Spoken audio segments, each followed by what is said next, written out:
आमची टीम त्यामध्ये कुठं कमी पडणार नाही, पण रडत बसून चालत नसतं. शेवटी लाथ मारेल तिथं पाणी काढण्याची धमक ही नेतृत्वामध्ये असावी लागते.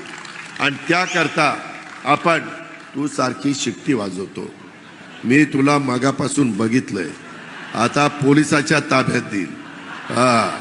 माझ्या मायमाऊली बसल्यात, त्यांच्या देखत शिट्ट्या वाजवणं ही आपली संस्कृती नाही. आपली कशी संस्कृती, आपण तमाशाला गेलो की मग शिट्टी वाजवायची, मग फेटप, तेव्हा जाऊ, तुला घेऊन जातो मी. तर लक्षात घे, मला तुझा अपमान करायचा नाही, तुझा उत्साह मला कळतो, पण तो उत्साह पाहिजे म्हणून म्हणतोय जरा दमाने. माय माऊलीनो, मी आज हे सगळं करत असताना तुम्ही आनंदी दिसताय. माझ्या विरोधकांनी टीका केली की हे